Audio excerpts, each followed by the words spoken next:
And just a very brief introduction for those of you who are joining this meetup and this webinar for the first time. We do run those meetups every month. So every third Monday in the month, we do have very interesting topics. Today we have a BERT special, if you will. So we have 3 talks coming up here, focusing on NLP and the BERT model in particular. Also, a quick note, Chris Reckley and myself, we're hosting this. We're both working as developer advocates for AI and machine learning at AWS. And we also had the honor to write a book in 2020. So, and we're happy to announce that we're aiming for publication on April 7. So data science on AWS. Here is the website. I'll put the links here in the chat window in just a second. And the book is available for pre-order on Amazon if you want to check it out. And part of the book is also a monthly workshop that we are running. And we're also going to paste the link here in just a second. So every month, we're also doing a 4-hour workshop that is showing you how to run data science on AWS. And we'll walk through a good amount of services and also working with the BERT model. So we're training the text classifier based on the Amazon customer reviews data set. And the next workshop is coming up this Saturday. So if you haven't got any plans yet for Saturday and you want to get some hands-on, feel free to sign up for the workshop. Again, we'll put all the links here in the chat window, and you find all of the links as well on our website, datascienceonaws.com. All right, and with that, I don't want to keep you waiting. We have 3 exciting talks today. So let me just briefly introduce the speakers. We have first up Suman Debnat, who is the Principal Developer Advocate at AWS. And he will give you a brief introduction to transformers and BERT. And then afterwards, we welcome Mani Kanuya. She is an artificial intelligence and machine learning specialist here at AWS. And she will talk about protein sequence classification using ProtBERT model from the Hugging Face library. And we're also super excited to welcome Vijay today. She's a solutions architect at AWS. And she will be talking about how to build Amazon Neptune-based MedDRA terminology mapping for pharmacovigilance and adverse event reporting. So this is really kind of a BERT special today, and I'm super excited. Thanks to all the speakers to join us today. And also a little bit of housekeeping. If you do have questions throughout the session, feel free to put them here in the Q&A or the chat window, and we'll make sure to answer them as best as we can as we go along. All right. So with that, let me stop my sharing and give the stage to Suman, who will start with an introduction to transformers and BERT. Sure. Thanks so much, Anshia. So I hope my screen is visible. Yes. Perfect. All right, let me put that in the presentation mode. Okay, I think it's good. Thank you so much for giving me this opportunity to come and meet everyone in the community. I'm super excited for this, and many congratulations for the book to Chris and Andrea. So I know that how much hard work that you have put in for last couple of years, and so folks who have not joined the workshop, please do that in the upcoming weeks. Those are very, very deep dive, services that, they talk about, and it's a great learning. And that book would complement, the workshops and hands-on that, we have there. So many congratulations on that side. All right, so I'll touch base on what transformers is, because the following talks are kind of the advanced level talks on BERT, and there are other applications and how we solve it on AWS. And I just thought to give some intuition about some basics about transformers. So I'm very sure that I won't be able to complete the whole whole talk, but I'll just stop right after 15 or 17 minutes. But I'll share this material. Feel free to go over that post that session and reach out to me for any queries if you may have. But I'll not go fast. I'll just complete whatever I can, till 15 minutes, and then we'll take it from there. Okay. So if you're new to transformers or NLP, just for you folks, there is a paper that came up, I guess, in the late 2017s called "Attention is All You Need," and this is from engineers and researchers at Google Brain and a few of the professors from University of Toronto. And this actually set the stage for all the NLP tasks, or several NLP tasks, to a new level, right? And this was kind of a stepping stone for all the revolutionary architectures that we have today, like BERT, GPT-3, and so on. And we are going to have a session after this where Mani will be speaking about one of the specialized type of BERT model. So this is a completely different architecture with respect to what we used to have for NLP tasks, like RNNs and LSTMs, or different types of RNNs like GRU. And there are a lot of limitations there, right? It's not bidirectional, and it has a problem with memory in terms of how much, because in RNNs, you have to have, you don't follow, when you take a sentence, when you come to the middle of the sentence, you actually forget, what it is in the beginning of the sentence. So there are a lot of limitations in traditional techniques that we had, but everything goes away with transformers. So the core of transformer is the attention mechanism, and we are going to focus on this in next 10 minutes, 10 or 15 minutes. So in a nutshell, what transformer is basically, it's an encoder decoder architecture, and it has two blocks. One is encoder and one is decoder, right? So in the encoder, you give the input sentence, and the whole purpose of this encoder block is to give a better representation of the input sentence, right? So here the input sentence is I am good. So all this is all the encoder would do is to have a better representation. So we will figure out what that better representation means, but this is the only task of encoder, right? And one of the important difference between RNN and all those traditional architecture with respect to transformer is the whole sentence is given in one shot. So it's not there is no time dimension to it. Okay, when it comes to the encoder block. In the decoder block, there is some time dimension, but in encoder block, there is no time dimension. So you give a sentence, and let's say here in this example, we are trying to translate English to French. We give the whole sentence at the same point. So let's try to understand, what that encoder block is. So this encoder block comprises of different encoder layers. So you have layer 1, layer 2, and so on. And all these layers are identical, right? And you can have n number of layers. So in the research paper, they used 6 layers, I guess. But that is the number that they found that gives the best performance.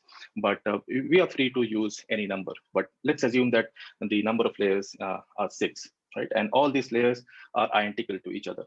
So if you look at this block diagram, only the first layer gets the input sentence, and the second layer gets the input as the output of layer 1, right? So it gets the output of layer 1, and similarly the layer 2 will give the output to layer 3, and so on, right? So this is the whole idea about whole in a nutshell what it is inside that encoder block. But how exactly this works, and what is there inside this encoder layer, right? So for the sake of simplicity, we will just pick 2 layers. Let's say layer 1 and layer 2. You can think of this as a stack of 6 layers or n number of layers. Now, if we zoom in, and if you peek through what is there inside that encoder layer, we have 2 blocks called the feedforward network and multi-head attention, right? So feedforward neural network is pretty straightforward. It's just a neural network, linear, fully connected neural network. But what is different and what is new is this multi-head attention. So now let's look into what multi-head attention is. But before we get into multi-head attention, we need to know something called self-attention. And then once we understand what self-attention is, multi-head attention is just an extension of that. So let's look into that. What is self-attention? Now, if you look at this particular sentence, a dog ate the food because it was hungry. Now, if you look at this sentence, this it uh, can refer to the dog, or it can refer to the food, right? So we as a human, we know that it here in this context, it implies to the dog, not to the food. But how a machine can know, how we can make that model understand that, and this is the whole objective of transformer, where we take all the word and we make sure that each word is represented in such a way that it can have the information of the whole sentence, right? So it has the whole context. So this is the whole idea of making a better representation, where we mean that each word will have its importance with respect to the whole sentence, and it has the context in that whole sentence. Now, how exactly it works? So let's take this example, a simple sentence, I am good. And let's say we have these three vectors, which are nothing but the embeddings. And you can think of it as a vector representation of these three words, x1, x2, x3. And let's say each of these vector is of dimension 512. So this particular matrix, or the input matrix, is of dimension 3 by 512, right? So x1 represent the first word, x2 represent the second word, and x3 represent the third word, right? So this is the input matrix that we have from the sentence. Now, for self-attention, what we need to do is we need to create three different matrices. Now, at this point, we don't know why we are creating this and how we can use this to make a better representation of this input sentence. But let's go with this. So let's try to make three different matrices, and we will see how they are useful and how they are used. So the way that we create these three new matrices using something called weight matrix. So we will have three different weight matrices like WQ to generate query metrics. Similarly, we have WK to generate key metrics, and we have WV to generate this value metrics. Okay, and all these three matrices are actually randomly initialized. And we know that in neural network or deep learning, or machine learning in general, whenever we initialize something randomly, we assume that these randomly initialized matrices should be trained, right? Should be learned during the training process. So these are the three matrices which will be learned, and which will get the optimal value during back propagation and so on, right? So that's just like how we train any deep neural network. So these are the three matrices that we are going to use next to make a better representation of our input, right? So at this point, if you look at this first vector of all these three matrices, what it implies is the query, key, and value vectors for the word I, right? So this is the word I, and it all these three different vectors represents the query, key, and value vector for that particular word. Similarly, we have the second one for am, and then the third one is for good, right? So these are this is what the representation of these three different matrices.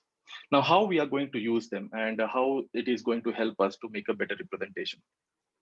Now, this is a four-step process, and we will go over all these four steps one by one. So the first step is we take a dot product of that query matrix with the key matrix. Okay, so what we do is we simply take a dot product, so q dot k transpose, and what we get is a similarity matrix. So as we know that when we do a dot product between two vectors, we get a similarity between those two vectors, right? So now if you look at this first row, it implies that how I is related to itself, and how I is related to am, and how I is related to good, right? So from these three numbers, we can say that the I is very much similar to itself, which is very obvious. And but it also is very much similar to am, and it is little less similar to good, right? So although these numbers 110, 90, 80 are not normalized, that's why we are not able to get a better view of it. But we get the idea, right? Why we are doing the dot product, because to get a similarity between all the words in the sentence. So we are going in a right track, because our objective, as we discussed, is to make a better representation, right? So we are going in the right direction, but we are just in step one. So in step two, what we do is we divide that q k transpose by the square root of the key vector dimension. So the key vector dimension is actually 64, what in the research paper they have used. And if you take the square root of 64, we get 8, right? So we just divide that so that we don't get into a gradient explosion and other things, so that it gets in a reasonable range, right? So we just divide that. So once we do that division, what we do is we do a normalization. So we just take a softmax so that the numbers gets within 0 and 1, and now we can get a better representation rather than those big numbers, because those big numbers can be very big or can be very small depending on how randomly initialized how our initial weight matrices are initialized, right? So here using softmax we can normalize that. So now this represents quite a meaningful information. Like here we can see that I is almost 90% similar to itself, 7% similar to am, and 3% similar to good, right? So now we have a normalized a matrix which we can use for the next step. Now this is the final step that we do, and what we call it as attention matrix. And if you noticed, till step 3, we have used only the matrix Q and the matrix K. We have not used the matrix V, right? The value matrix, which we have created. These are the 3 things that we have created from the input matrix. So here we are going to use that. And the way that we are going to use it is by summing the value vector weighted by its score. So these are the scores and these are the value vectors, right? V1, V2, V3. Now, the way that we are going to use this is not a dot product. This is just the sum of valued vectors weighted by its score. Now, if you look at it, the value vector Z1 is for the word I, and if you look at it, it's a sum of value vectors, right? So if you see, the value vector is this one, V1. This is for I. This is for am, that is V2, and this is good, that is V3. And these are weighted by these scores, right? And these scores are nothing but which we have just computed using the first 3 steps, right? So this is how we get Z1, Z2, and Z3. So this is the attention matrix that we are going to use in the multi-head attention. But if you just recall that we started with this block diagram, and we have just learned what is self-attention, right? What is self-attention? But we have not touched upon what is multi-head attention. But now that we have learned self-attention, multi-head attention is just an extension. So in multi-head attention, in place of single attention head, we used multiple attention head, right? That's the only thing. And why we do that? Because there might be cases where a word can be very much ambiguous, right? So we don't want to be biased on one of the other words. So that's why we try to create multiple heads. There are different other mathematical reasons, but the intuition that you should get is whenever you have an ambiguous situation where in a word, in a sentence, a word can mean or refer to 2 different things, or multiple things. When we have multiple head, that helps us to overcome that. So in this example, let's say we have 8 heads. So in that case, we will get Z1, Z2, Zi to let's say Z8, right? And then we will just concatenate all of them. Okay, so if you remember that we have 3 word sentence, right? And each of them, the size, the metric size was 3 by 64, because 64 was the dimension. So this was also 3 by 64. Similarly, all are 3 by 64. And since we have 8 such matrices, if you concatenate, it will become 3 by 512. Now, if you remember, the input matrix, what we have used was also 3 by 512. That means the output of this multi-head attention is of exactly same dimension of the input. So all we did is we represented the input sentence in a much better way, right? So that's the whole idea of better representation. Now, there's one small thing which I have not touched upon, is that is called positional encoding. So now, if you remember that we use this sentence, I am good, and the way that we represented this is through a matrix. But in that matrix, there was no context that good is actually the third word, am is actually the second word, and I is actually the first word. Whereas in RNN, since the input were given in a timely fashion, like first it will go give I, then it will give am, and then it will give good. So there, we don't have to worry about that sequence. But in transformers, there is no way that we can, at present, there is no way we can identify is that good is the third word in that sentence, right? So that's what we do. That's why we do something different here. So we use a special matrix called positional matrix. And what it is like this. So let's say you have this input matrix, what we have seen. Now we take a positional matrix and we just add them. So this positional matrix contains three vectors.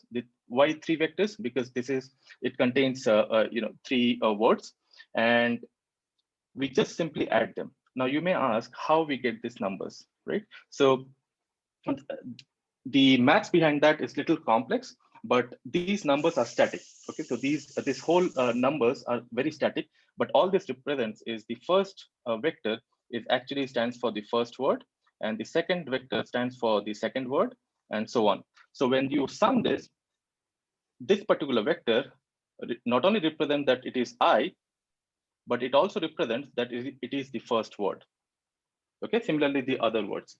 Now, if you just want to get a sneak peek of that, the way that we do this encoding is using a sine and cos wave, where the maximum amplitude are 1 and -1, but different frequencies. So for example, this x-axis is nothing but the position. Okay, so now let's say if you take an example of, let's say, 30th position of a word, and let's assume that we have only using 4 dimensions. So in our example, in transformer, there are 512 dimensions, but just for the sake of simplicity, let's assume that there are only 4 dimensions. So in that case, if you take the 30th position, all these 4 dimensions will have 4 different waves, and we will just take the amplitude. So let's say the first dimension will have an amplitude of -1. That's why it is -1. The second and third dimension is around minus 0.25. That's why it is minus 0.25.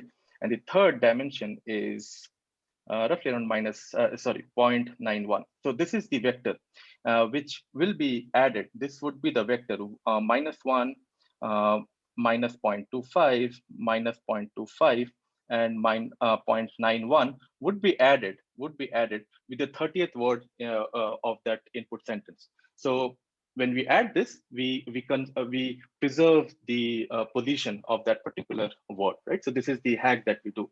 So now we started with this, and the only hack that we added is we added a positional encoding in the middle, right? So all right, Suman, yeah, I think how much more is coming? I think that's a good way, maybe, if you summarize. Yeah, right. So I'll just stop now in 3 minutes, maybe, if it is okay.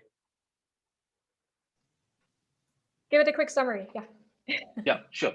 So, so the last thing is, we have the feedforward neural network, which is a simple dense layer with railway activation. And the last thing is we do an add and normalization. So we did that multi-head attention and add and feed forward neural network. We added, and add and normalize is nothing but it just adds the input to the multi-head attention and the output of the multi-head attention. This is the output, this is the input of the multi-head attention, and it just add and normalize. So it's the motivation came from ResNet, and we do normalization so that we make that training a little faster. So once we do all of this, and we will just put everything together, and this is what we get, right? So we take the input, we have the embeddings, and then we do the positional encoding, then multi-head attention, then add and normalize, and this becomes our first encoder. Similarly, if the number of encoder layers is 6, we will have 6 such layers, and we will have a better representation of this input sentence. Now I will stop here because in BERT, we actually use only the encoder stack. We don't have decoder, but I'll share this PPT. If you are interested, you can go over where we just talk about how decoder works, with this representation, and generate this, new sentence with the target language. In this case, it's French. But I'll just stop here. Thank you so much for your time. If you have any questions, feel free to ask in the chat. I'll be happy to answer. Back to you, Anshia. Perfect. Thanks so much, Suman, and sorry for cutting you short here. Just timekeeping here because we have two more exciting talks to come. But wow, this was a masterclass in BERT within like 20, 24 minutes. So thanks so much, Suman. We do have a lot of questions here in the chat, so maybe you can just scroll through maybe and help answer them here. And yeah, Absolutely. there's people would love to see the talk shared somewhere. All right, and with that, over to you, Moni.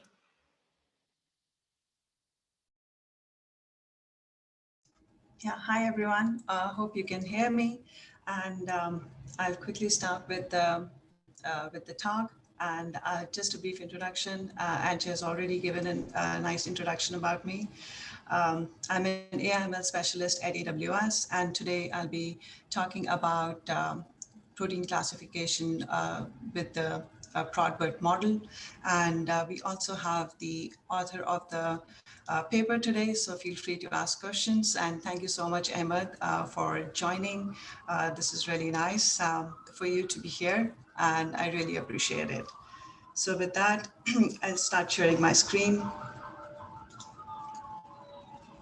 And I hope everyone can now see my screen. Yes, okay. So we see the this desktop. Oh, okay. Yep. Can you see the screen now? Okay. Yeah. I think I by mistake shared the other screen, so that's fine. So, so today I'll talk about protein classification with ProtBERT model and ProtBERT. So before I do that, let me explain a little bit on what is ProtBERT. So ProtBERT is based on the BERT model, which is pre-trained on a large corpus of protein sequences in a self-supervised fashion. So it's from the Hugging Face library, and I'll be using the PyTorch version. So you can look at the Hugging Face library. It has a lot of other models as well, but today the focus will be on the ProtBERT, and it was first introduced in this paper. So when you click on this paper, you would see that's the name of the paper. And one of the author, Ahmed, he's here with us today. So if you have questions related to the ProtBERT model itself, feel free to ask those.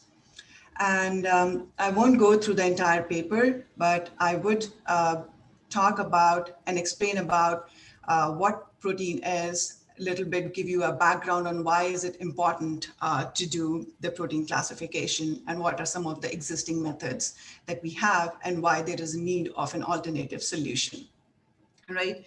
So if we talk about proteins, then proteins are basically the fundamental macromolecules which are composed of amino acids.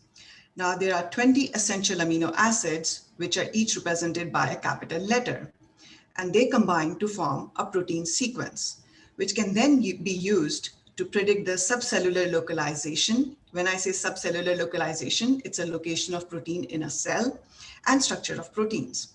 So to understand and the structure of proteins, and this basically helps us to understand the function of the protein, right? Now, the question is, why do we want to do such kind of a study? Why is it important to understand the protein function? And as mentioned in the paper, I'll give the same example. So if we look at the current pandemic, right?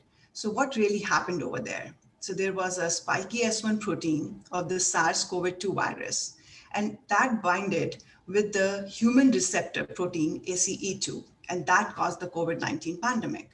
Now, this understanding of the protein function is basically helps us to disrupt this binding, right? So that's the reason, and that's just one of the examples. So when we do these, this study really becomes important when we are looking at the, drug testing and creating the new drugs as well.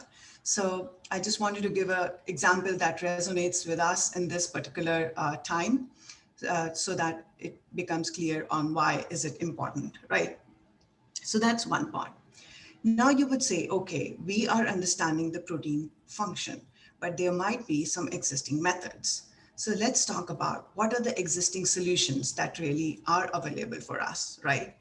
So the existing solutions are basically what we do is we have this growing database of proteins. So whenever we see this evolutionary proteins, related proteins, then we have to search in this growing databases, right?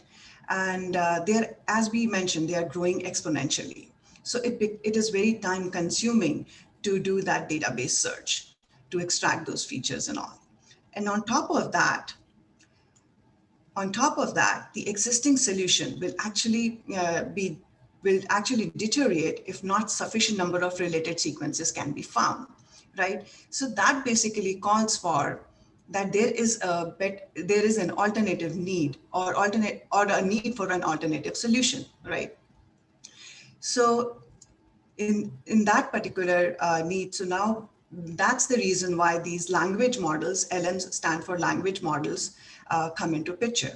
So the idea is that we interpret protein sequences as sentences and their constituent amino acids as single words. And then we can apply the natural language processing techniques to do the classification, right? So in today's talk, I will be covering on the subcellular localization, which I mentioned earlier, is the location of protein in a cell given a protein sequence. And I will use SageMaker to do that. So I'll be using a pre-trained version of the ProtBERT model. So as I mentioned, the ProtBERT is the fundamental model, but when I started working on this, there were additional models that were also added. So many additional models have been added to it, which please go ahead and you can look at it. But I will be using the ProtBERT BFD localization, and I'll explain a little bit on what this is. This is also a pre-trained model based on BERT, trained on large corpus of protein sequences. That's what the PROT stands for. BFD is the big fat database, and it's trained on the localization part, which I'll be covering. So that's why I'll be using ProtBERT BFD localization version of the model. But I just wanted to give you a brief overview on the paper itself. And in the paper, there are so many, they have compared different models and provided you with the results. So I highly recommend going through the paper also. But let's focus on today's task, which is to do the subcellular localization. Given a protein sequence using the pre-trained model, which is available in the Hugging Face library, and we use the PyTorch version. So let's start, having said that, let's start with the implementation and how the code will look like, right? And this code is available on GitHub repository, and I will share the link with you. It's on the Meetup group as well, but I will also share the GitHub link with you. So I have already executed the notebook, but we'll go through the code in the interest of time because it does take a little while to train the model. So let me talk about how SageMaker can help you when we have models, state-of-the-art models and the new models coming up, and how we can use and how you can use the features that are provided by SageMaker in order to achieve that task. So let's start with it.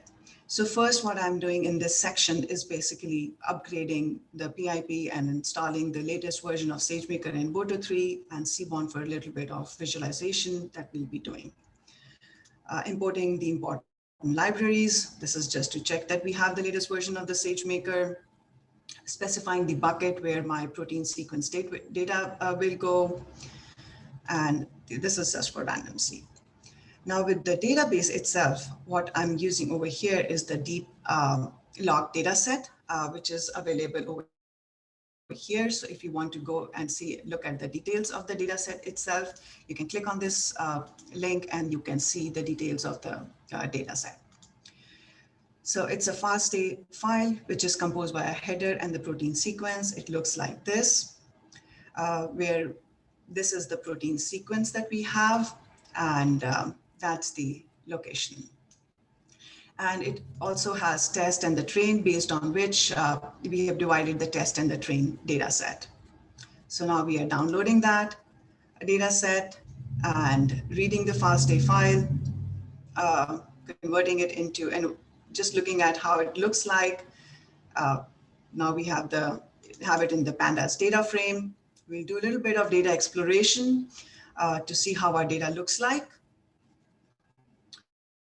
We are looking at, are there any null values? We see that it has no missing values, which is good. And then we look at the location classes. So we have 10 location classes against which we'll do the classification.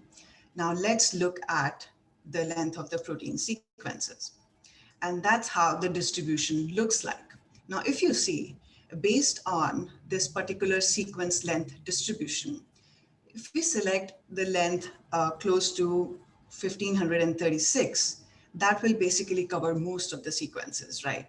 So that seems like an ideal maximum length. But in this notebook, I have selected 512 because that will increase the training time. But if you increase the sequence length, please experiment with it. Try it out. It does improve the accuracy of the subcellular localization because most of the information is stored at the end of the sequence. So, but for this particular sample notebook, I'm using maximum length as 512. And when you try with the bigger length, make sure to reduce the batch size so that it doesn't give you any out of memory error.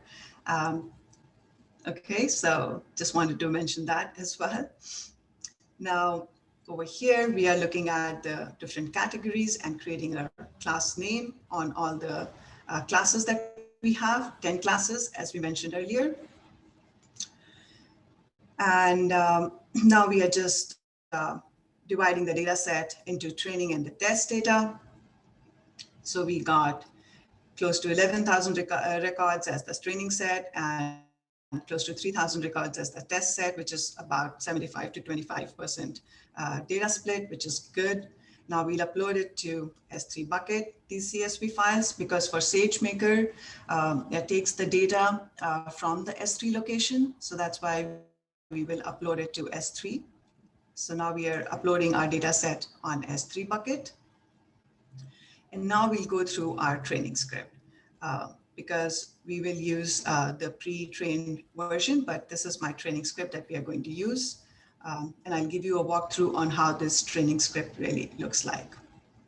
So in the training script, because we are using PyTorch, native PyTorch, so you will see, all these PyTorch packages that I'm importing.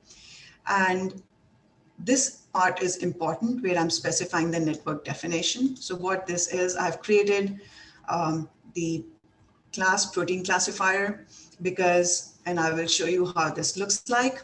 And then I'm also for the data prep, we have to encode these sequences, the protein sequences, which can be understood by the BERT model, right? So we do some encoding over here. So I'll walk you through what this looks like.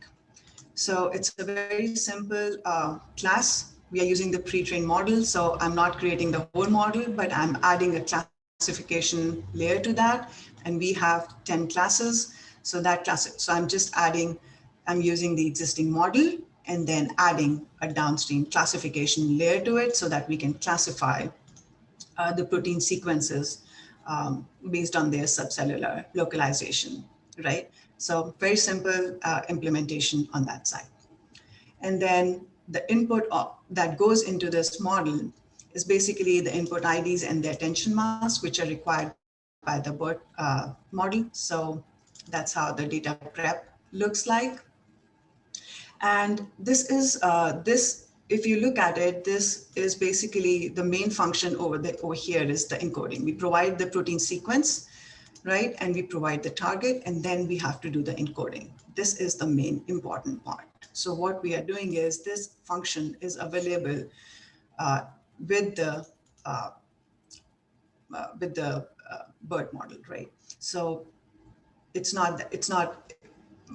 I'm not implementing it. It's already an available function. So when you download the pre-trained tokenizer that comes with the pre-trained ProtBERT model, you can use this function to encode the sequence. You provide the protein sequence, you say truncation 2, add the special tokens. And now that's where I'm specifying the maximum length. So when I specify the maximum length, in this case, as I mentioned earlier, I'm specifying 512.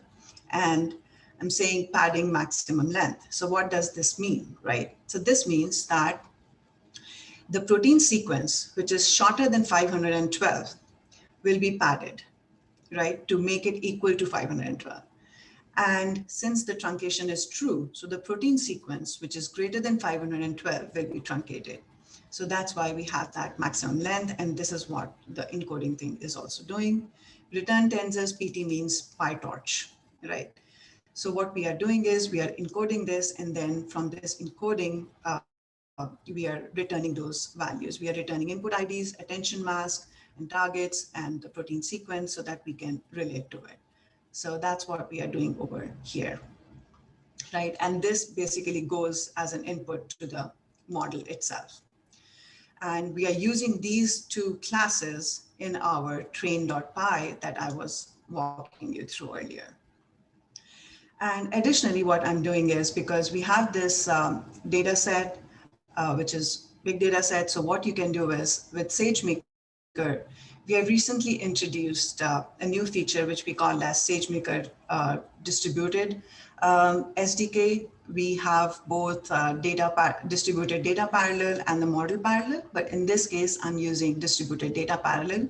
So just by adding few lines of code, you can distribute the data into multiple GPUs, as well as, so you can do multiple GPUs within the same instance, or you can also do multiple GPUs in different instances as well.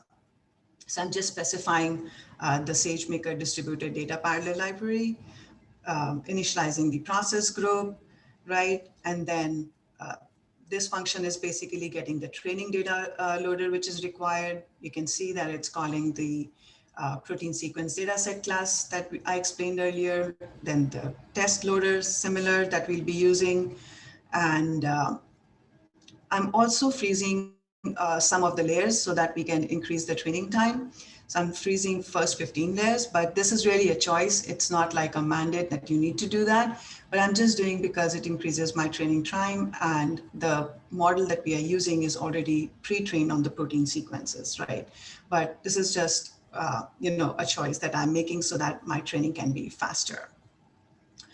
So, and you can experiment by, freezing different layers, and I will be providing this as the hyperparameter. So whatever I provide, I can basically freeze those many layers. So this function is just doing that. And then with the train function itself, it will basically iterate through the different sequences, and will load the model in the training model.train version. So I'm creating this train function to do that. And since we are using distributed training, that's why you see the world size, like number of GPUs, the current rank of the GPU. So the rank 0 is the master node, right? So I'm just providing all that information, and I'm fetching the logs only from one GPU, which is my master node, because if I don't do that, then it will print the logs from all the GPUs, right? So that's why I have specified this. And for my model itself, I have already imported the protein classifier, which is my model, which we have walked through. So just calling that over here, and then wrapping the model into the distributed data parallel that we imported on the top earlier, the SageMaker distributed data parallel. And then we'll start with the training part. And I'm specifying the scheduler as well as the cross entropy loss, because we have multiple classes. And then we'll go through this thing. So what we are doing is for each of the sequences, we are providing the input mask and the input IDs as an input to the model. We are calculating the outputs and then calculating the loss. And that's how we are going through the training part. And then also comparing it with the, and also evaluating it with the test, right? So that's what my typical training script is doing, right? So nothing much over here. And these are some of the environment variables, and these I'm parsing the arguments that I'll be passing through. These are my hyperparameters. You can specify different hyperparameters, and I'm also specifying some of the default values over here. And these are the environment variables that are used by the SageMaker training. And now let's talk about training on SageMaker, right? So what really is happening over here? So what I've done so far is we have walked through the training script. We have walked through how the model look like. And I've also walked through how you can use the encode plus method provided by the Hugging Face library and encode your data into the input IDs and the input mask, which are then act as an input to your model. Now let's look at, once we have those things ready, how we can start training on the SageMaker, right? So since I'm using PyTorch, so first I will have to create a PyTorch estimator and then provide my training script as an entry point. And I will show you how that works. And then where my source directory is where the code resides, right? So if you look at this code resides in this, let me take a step back. So this resides in this code folder, which is over here, right? So I would have to specify the source directory. And with if it sees that it has a requirements.txt file, then it will basically install these additional packages that I'm using to the container or to the particular training instance. And I will explain that to you momentarily. And since we are using the SageMaker SM data parallel, SageMaker data parallel, so it currently support these instances have to be these instance types only, and for now. And then we are specifying the distribution strategy. So you can go through this. I've provided all the details over here. I just wanted to mention that so that we understand what's going on behind the scene. And now over here, I'm basically, since I mentioned that we have to create a PyTorch estimator, right? So we are calling SageMaker.PyTorch, the PyTorch estimator, providing the job name.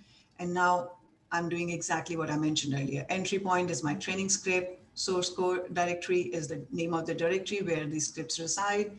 Role and framework version, which framework version of the PyTorch is needed. The the Python version is 3.6. Then I specify the instance count, which is 1, and the instance type, which I'm using P316 extra large because that is what is supported by the distributed data parallel. And then I'm saying, okay, enable my distributed training. And then we specify the hyperparameters. And over here, I'm fetching those metrics, the training loss, accuracy, and the test loss. And once I do estimator.fit, I specify where the path of the S3 bucket, where my input and the where my training data and the test data resides, right? And when I do that, it will start the training. So that's how you would do. And this is a very common, I mean, even if you're using PyTorch and if you're using any other algorithm, which PyTorch, in native PyTorch, you will basically go through the same process. And this is the framework that we provide for the SageMaker, but your script will change definitely based on which model you are using, right?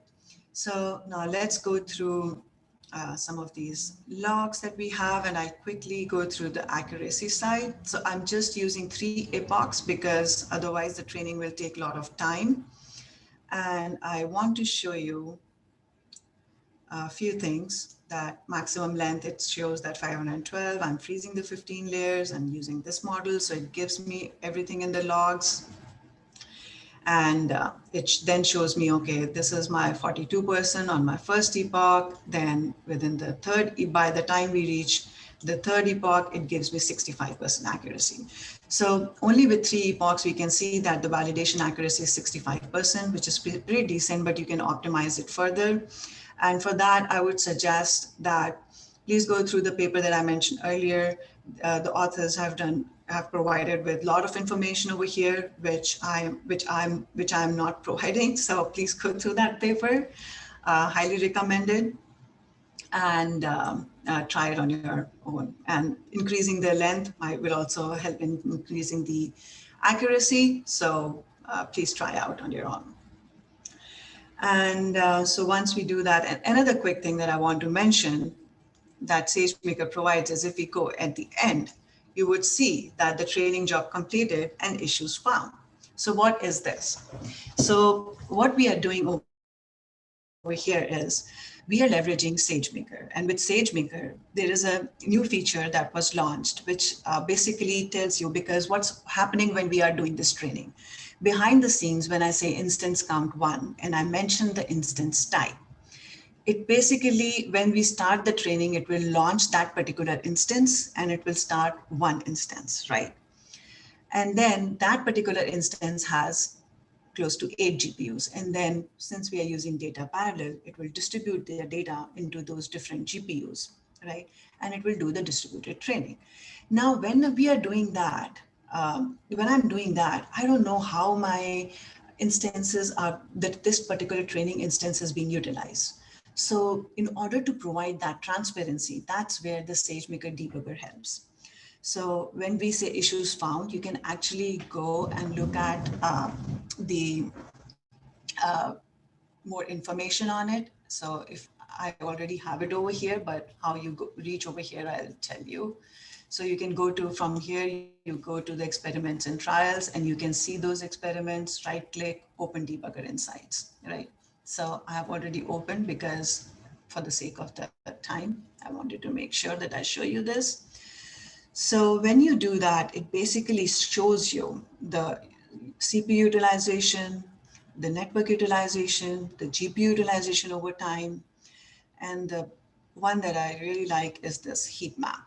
So you can see that, okay, we have these 8 GPUs, how they are being utilized. So this heat maps gives you a good indication. So if you look at the legend, it says utilization. If you see the lighter, it's not fully utilized. If you see the darker, it's like utilized. So it gives you the range on how much it's utilized, right? So I can say that when I look at this, I say, okay, it's maybe close to 60% looks like those GPUs are being utilized because I'm doing distributed training, right? And I can also go and look into, because it showed me issues found, right? So with the overview, you can actually go and it will show you what was the issue that was found. So it gives you other issues as well, like if there's a CPU bottleneck, IO bottleneck, and all that stuff. So it says no issues found over here, but it says low GPU utilization issue found. And then it will give you suggestions on how you can, improve this issue. It will say, okay, either change your distribution training strategy or increase your batch size because your GPU utilization is low. So these insights really help me in saving cost and improving my performance of the training as well. So these features are really helpful, especially when you are using state-of-the-art models and the models which are big, like in this case that we are doing. So just wanted to mention that, how SageMaker, how different features in the SageMaker can be helpful. So now moving back to the training side. So now once we have completed the training, now what all I'm doing is basically we'll be deploying the model to a SageMaker endpoint. And we're just creating this PyTorch model, providing the endpoint, deploying it on deploying this model to this particular endpoint that we have specified. And if you look at it, I was using a pretty big GPU instance and doing the distributed training because that's what was required. And even then it took me quite some time to do that training, right? You can see in the logs that it took me some 2100, close to 2100 seconds, right? But for the inference, we don't need that big GPU. And if you look at it, then I'm only using a small instance type for my inference. And that will give me pretty good output. So that's why, with SageMaker, you can choose to have a training on a bigger GPU instance based on a requirement, and then you can deploy, because for the inference, you don't need that big of a machine, right? So you can choose based on your use case, maybe a smaller instance will suffice. Like in this case, I'm just using a CPU machine. It doesn't even have a GPU, right? So, and then I will predict. So this is just to show you a sample. I'm just describing the endpoint that we have created over here when we deployed it. So this is just giving you the metadata information about that endpoint. And I'm just doing the JSON serializer because my request will be a JSON request, and then I'm predicting it. And as you can see, I just provided the protein sequence and I was able to predict the right class for it. In this case, endoplasmic reticulum. And similarly for the nucleus one. And then I'm just trying 3, so cytoplasm as well. Although it's only 65% accuracy. And when you try, I just randomly picked up from the test data, but when you will try, you might not get all the results true, and that will be based on the accuracy that you get with your model training, right? And you can increase that accuracy, as I mentioned.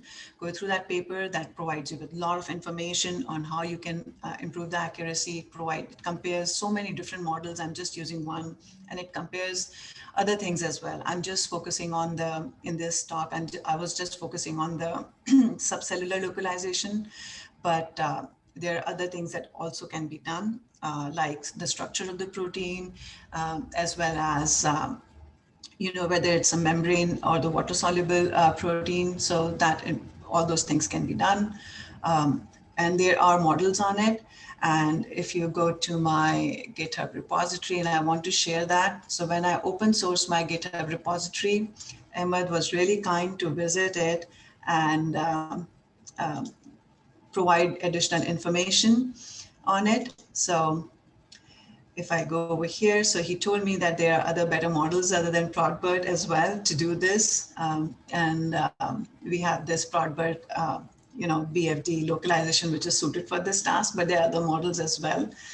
Feel free to try those out. And additionally, if you want to focus on like amino acid level classification, like secondary structure of the protein prediction, then there are models for those as well.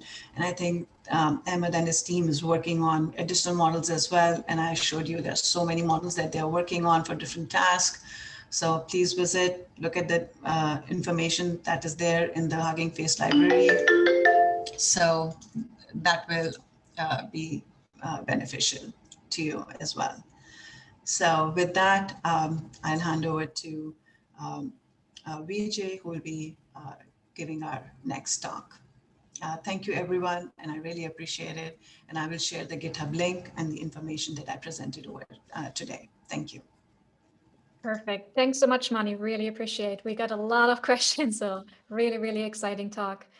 Maybe if you have a few minutes, you can go through the chat window here and have a look and answer them. All right. Sure.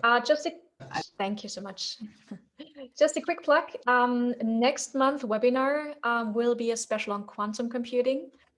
So don't miss that. And we have one more exciting talk coming up today as we are having this bird special. So I want to hand over the stage to Vijay. Thank you, Angie. I'm going to try to share my screen here, and let's see. Right. Can everyone see my screen? Yes, and maybe you want to mute notifications. Yep. Just in case. Where do I do that? You mean to say Slack notifications? Yeah, or just close Slack for now, yeah. Yeah. All right. All right, thanks so much. I think I did it. All right, everyone. Thank you, Angie and Chris, for giving me this opportunity to talk in front of this exciting webinar. Angie has already introduced me. I'm just going to give like a one-liner introduction. My name is Vejanti, and I'm a solutions architect based out of Boston. My area of interest is AI ML and definitely AI-based services.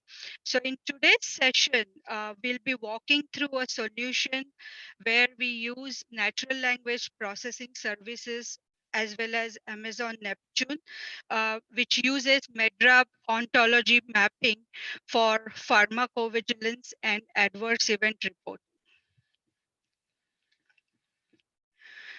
Let's talk a little bit about what adverse events are, what is pharmacovigilance, what are the challenges, and how do we automate this process, or how can we mitigate these challenges and simplify the process.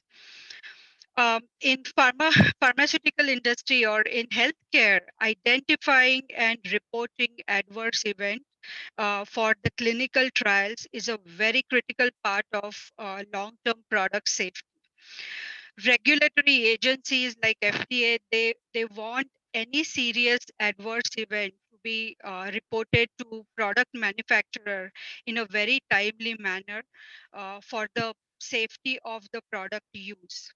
Now, pharmacovigilance is a process of collecting, detecting, assessment, and monitoring this data. There are lots of challenges in adverse event detection in a typical clinical trial, and this is very critical these days because of COVID vaccines and all the medications that have been tried in past year.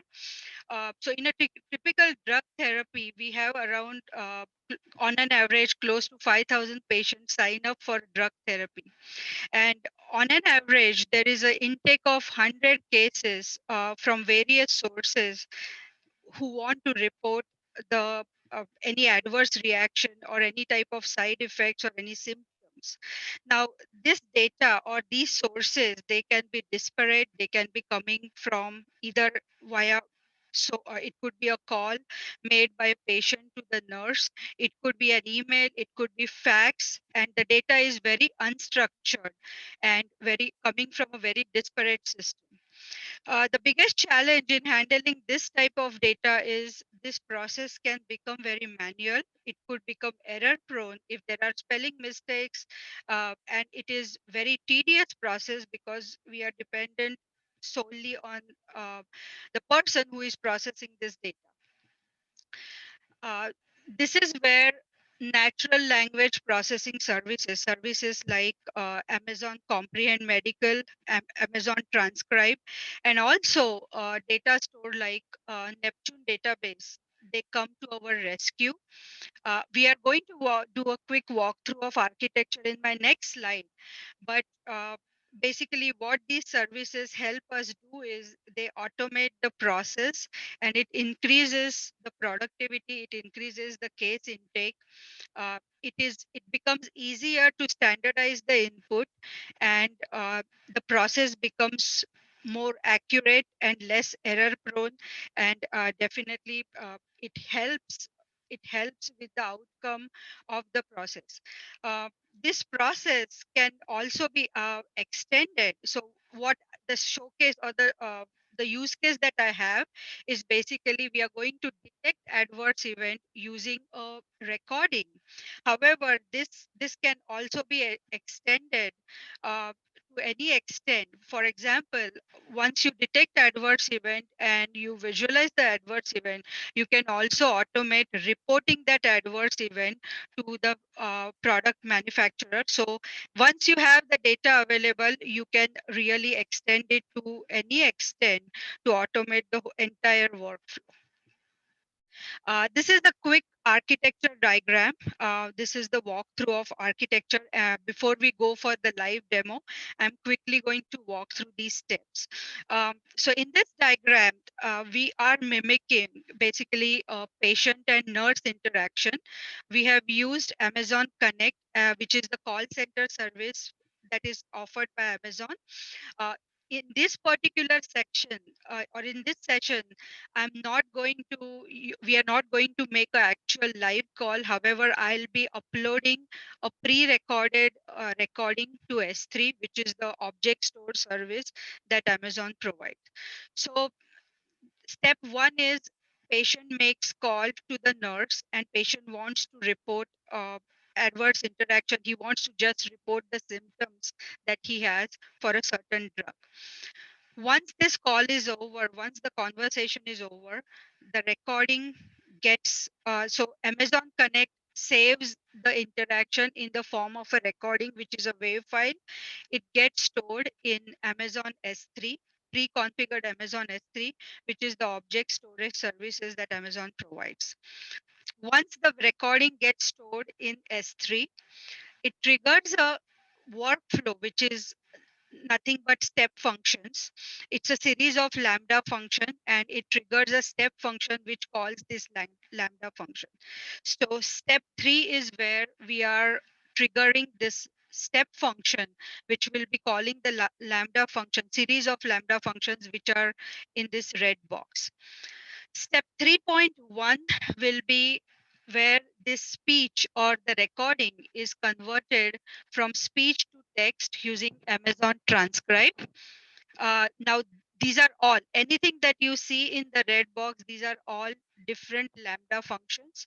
So step 3.1 is where we are converting the input, which is speech, into text. Now this text input is fed to step 3.2. Step 3.2 is where Amazon Comprehend Medical, it is the natural language processing service provided by Amazon. This service can detect the medical entities, it can detect the relationship, diagnosis, symptom from unstructured text and with a confidence score. So it also has confidence scores attached with it, and we can pick up, we can program our programs to pick up entities with a certain confidence score or higher. So once we have the output from step 3.2, this output is in the, these are all in the form of JSON, by the way. The output of step 3.2 is fed to the next step, which is 3.3 and 3.4. In step 3.3, we already have medical entities, we have relationship entities and diagnosis identified from step 3.2. We map it against the Neptune database. So Neptune database is preloaded with UMLS. In this particular use case, it is preloaded with MedDRA ontology, but you can always download different type of ontologies from the UMLS site, and all this information is provided in my blog post, and I'll share link is shared on Meetup, and I'll share it in the chat window too. So you can load your ontologies in Neptune database. Uh, Amazon Neptune, it's a graph-based database. It's a graph database, which is very helpful for maintaining different relationships and having access to the different ontologies and relationship between the ontologies helps us derive various relations using these medical entities or the keywords that we find from Amazon Comprehend Medical. Once we identify these keywords, so step 3.3 is basically trying to map these keywords. So for example, I find a keyword called anxiety from step 2.2.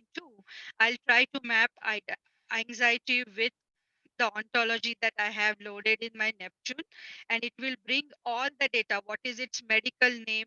What is its label? What is the ontology ID, etc. All this data is going to be fetched from Neptune, and it will be added to my output, which is the output of step 3.3.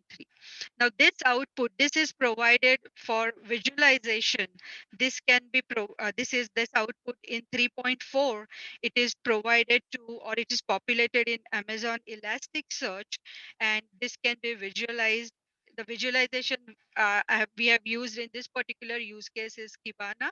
So since it is integrated with Elasticsearch, this data store can be changed to any other data store where you can easily visualize your data. In this use case, we have used Elasticsearch and Kibana. So this can be viewed in Kibana almost instantly, like it's very near real time. So that is the quick walkthrough of the architecture. And the next thing I have is actually the demo. Um, I'm going to show you. Okay, so before I go to log on to my console, this is a scripted recording. So the script that I have used, this is the script basically. Agent is the nurse who is picking up the call. Patient is the one who is reporting his symptoms. And as you can see, in this particular script, he has reported that he has headache, he has fever, and the agent or the nurse is just reiterating his symptoms, and he's feeling a bit dizzy and he has some anxiety. Uh, I'm quickly going to, I'll just play a little bit of this recording. Just so I have two recordings here. One, the number one that I'm pointing to here, it is the pre-recorded script that I just showed you. The second one has no medical information. It is some gibberish because I just wanted to show how we can identify adverse event and how we can flag them. So in this particular, I'll play a very Hello, small bit of it. I'm Agent Ann calling. John Kelly, Sure. And can I also have your date of birth for security reasons? October 1st, 1965. Thanks for your information. I also feel a bit dizzy, bloated, and anxious. Anxious. Okay, got it. Okay. Thank you for the information. I have opened a case for you. Our trained nurse will reach out to you in next 30 minutes.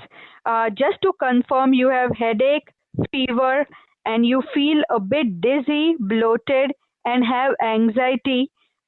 Please wait for nurse to get in touch with you. Thank you for calling Octank Healthcare. Is there anything else I can help you with? All right. I'm going to load this to my console now. I'll be uploading this to the console. So this is the S3 bucket that is configured where the recording is stored. And I'm just going to go back to the diagram. So what I'm doing here is I'm executing step 2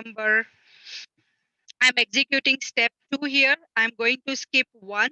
I'm going to directly upload the recording that I just played in S3.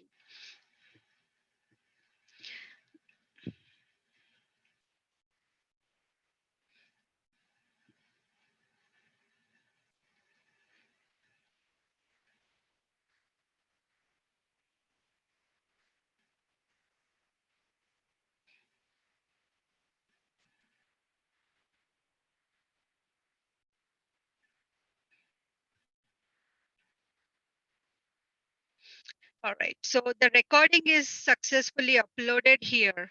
What the recording is going to do is it's going to start a step function, which is basically, it's a workflow that gets kicked at this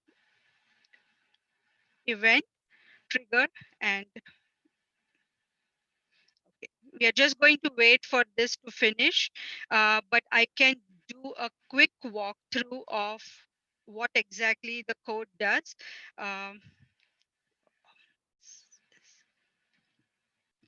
So this particular step function, we have series of lambda functions that are processing this particular workflow. And like I explained, the first one starts the lambda function. The second one converts and all this code is available on the blog post I have, and all this can be deployed using one cloud formation template, which is also available in the blog post that we have shared on the Meet. So these are basically lambda functions. We have multiple lambda functions, and they are basically going to convert data using transcribe from speech to text, then convert using Amazon Comprehend Medical from text to medical entities. Then I have one Python function. This function basically, I'm not doing a walkthrough due to the essence of time, but what this does is this basically is going to map your entities, and it will it's going to get data from Neptune and map all your entities. And eventually the last one will post your, this is the one which is going to post your data in the Elasticsearch.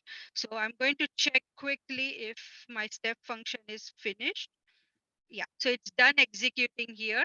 Uh, and this also tells us the exact flow of what it is doing. Now, what I'm going to do is I'm going to go to Kibana. How do I minimize this? All right. And this is the Kibana dashboard. So Kibana and Elasticsearch are very well integrated. Once you index, once you post data to your Elasticsearch, it's very easy to configure your indices using Kibana. Now, I'm asking for, right now what I've done is I have asked the parameter is today. I'm going to change it to last 15 minutes. And this is how we will see. So there are three components here. First one is it's a word cloud, and it has identified all the entities in from the recording. So headache, fever, bloated, anxious, anxiety, that's kind of a synonym. Um, so this is very interesting because anxious is something that got mapped from my MedDRA ontology, whereas we have used anxiety in our recording, and then dizziness. So this is a word cloud build. It identifies all the medical entities. The second one is a pie chart, and all it gives you information about if how many adverse events are flagged and how many are non-adverse event. So we had two recordings here. One was gibberish, like I said. The other one was where we had adverse event is basically any of these keywords. So that has been flagged as 50-50. And the third one is the actual JSON. So this you can expand this and you can see, I'm going to just see it in a single document here. So you can see the actual JSON and the actual data. So this is the output of medical comprehend. And as you can see, it will give you anxiety as the text. It categorizes medical condition, and it also gives you what is the confidence score. You can always program your code to take entities only be above certain confidence score to make it more accurate. Now, the next thing that I wanted to show in this JSON is also this on top. So this is the data that we mapped from Neptune using each of the word that we got from this particular medical comprehend output. So anxiety is one of the words. There are multiple actually. So anxiety is one, bloated, then we have dizzy, fever, headache. What the program does is it takes each of this word, goes against Neptune, and we have already preloaded it with MedDRA ontology, and it will find information related to this word from Neptune, and this comes from this MedDRA comes from UMLS site. So we actually got the RDF files and we loaded it into Neptune. It gets all the information related. So what they call it as SPO in graph database. So this is the information that it gets the from Neptune or MedDRA. So basically, what is the literal? Literal is anxiety. What is the preferred label, etc. And then if you go to actually, it will be interesting to see. I'm just going to show one example here. So if you actually, this is publicly available again. And if you go to this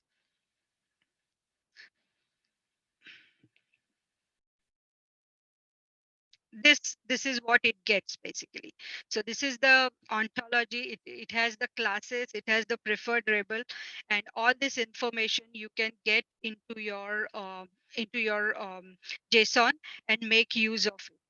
Now, talking about how we can extend this. So what we saw here is still visualization. I'll go back to my Kibana actually. Okay. From future perspective, how we can extend this is basically we are flagging a particular. We are flagging every data, each piece of data. So here we are flagging it by whether it's AE review required, which means does the adverse event review is required for this particular record or this particular recording, true or false. Now, once you have this data, once you have the JSON and all the entities, you can really automate this process further. You can really separate it into two queues. So if something needs AE flagging, if AE flagging is true, that means it needs immediate attention, because we are compliant by to report these type of events in a certain time frame to the pharmaceutical company or the product manufacturer and then to FDA. So we can really bifurcate them into two different workloads or queuing mechanism or any other mechanism, so that one gets immediate attention and the other one that does not need a adverse event review, it can be given low priority. So that's one use case, or that's one extension of it. We can also automate from future perspective. This can also be automated where we can actually send emails. We can use this information. You can use this JSON information to pre-fill a template and send this email to the product manufacturer. So there could be multiple use cases to make it end-to-end.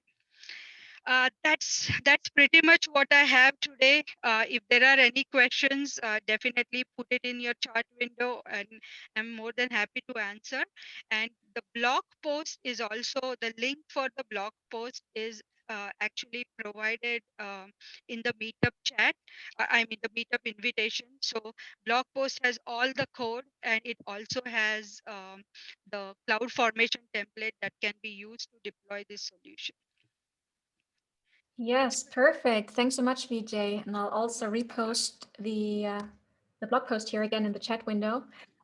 We do have a few questions here. Did you say SVJ from GraphDB, and what does that stand for? Say that again.